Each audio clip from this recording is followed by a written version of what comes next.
Have you ever made a choice you couldn't take back? Maybe it happened in a moment. A decision made quickly, without thinking through what would follow. And afterward, everything felt different. Something had shifted. Something that had felt safe no longer did.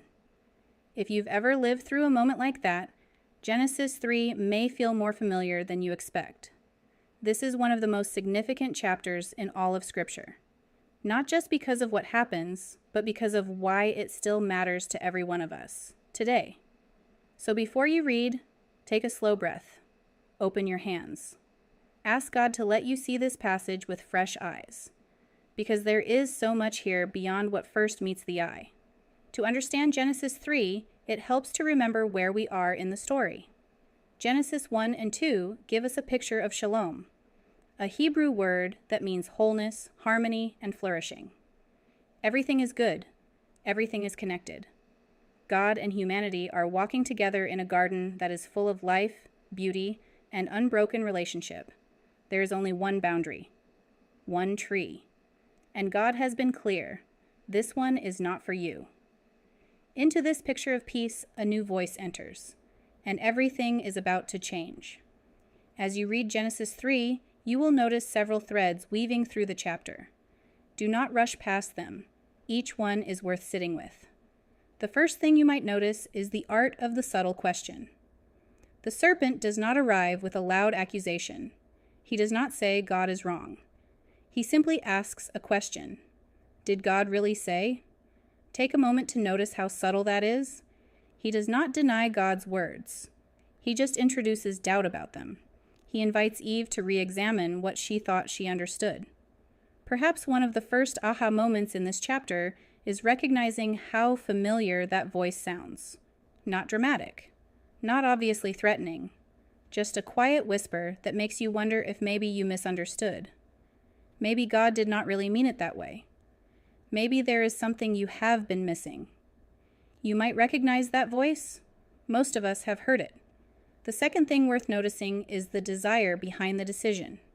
When Eve looks at the tree, Scripture tells us she sees three things. It is good for food, it is pleasing to the eye, and it is desirable for gaining wisdom. What is worth considering here is that none of those observations are wrong in themselves. Nourishment, beauty, wisdom. These are all things God values. The longing she feels is not wicked on the surface. It is human. Could it be that part of what this moment reveals is how temptation rarely looks like something obviously dangerous? It so often looks like something that seems reasonable, understandable, even good. This might be one of the most honest things Genesis 3 offers us, a mirror held up to our own hearts. The pull towards something God has asked us to wait on or step back from often does not feel like rebellion. It feels like wisdom, like clarity, like we are simply helping things along. The third thread running through this chapter may be the most heartbreaking detail of all. After they eat, they hide. God walks in the garden, as he apparently did regularly, in the cool of the day, and the people he made, the ones he loves, are crouching behind the trees. And God calls out, "Where are you?" Now take a moment with that question. God is not asking because he does not know. He knows exactly where they are. So why ask? Perhaps the question is not about location at all. Perhaps God is asking something deeper. Where are you with me? What has happened between us? Come out. I am still here. There is something deeply tender in that question if you let yourself feel it. This is not an angry God hunting down a criminal. This is a father calling to his children, offering them the chance to come out of hiding before the full weight of what happened is addressed.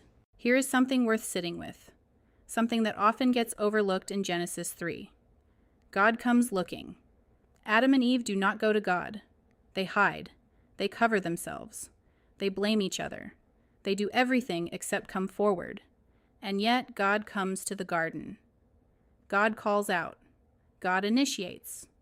Even here, at the very first fracture in the relationship between God and humanity, it is God who moves toward them, not away. What if that is one of the earliest revelations of God's character in all of Scripture? that his first response to human failure is not abandonment, but pursuit? And then notice this. Even within the consequences, even within the pain that follows, God does something quiet and significant. He makes clothes for them. He covers what they tried to cover themselves. They used leaves. He used something more lasting. Maybe one of the invitations in Genesis 3 is to notice that even in our most broken moments, God is already moving toward us, already thinking about how to cover what we cannot cover on our own. Perhaps you find yourself somewhere in this story today.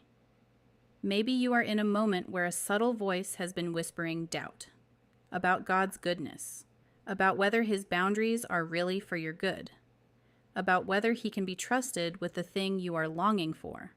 Or maybe you are on the other side of a choice, sitting with the weight of something you cannot take back, wondering if God is walking toward you or away from you.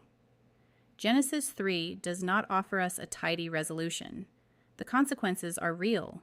Life becomes harder. The ground is more resistant. The relationships are more complicated. But it also offers us this. God does not leave the garden without leaving an opening, a promise, spoken quietly in verse 15, that this is not the end of the story, that what was broken here will one day be addressed, that the enemy who deceived them does not get the final word. This verse is sometimes called the first glimpse of the gospel hidden in the very beginning of Scripture. It is worth reading slowly when you get there. As you open to Genesis 3, I want to leave you with one gentle thought. This chapter is often read as the story of what humanity did wrong. And yes, that is part of it. But perhaps it is equally the story of what God did right. He came to the garden. He called out. He covered them. He made a promise. Even on the hardest day in human history, love did not walk away. So as you read, let yourself notice not just the failure, but the pursuit. Not just the hiding, but the calling. Not just what was lost, but the quiet thread of hope God begins to weave, even in the middle of the unraveling. Maybe that is the aha moment waiting for you in Genesis 3. You were never too far for him to come looking. Take your time. Read slowly. And let God meet you in the text.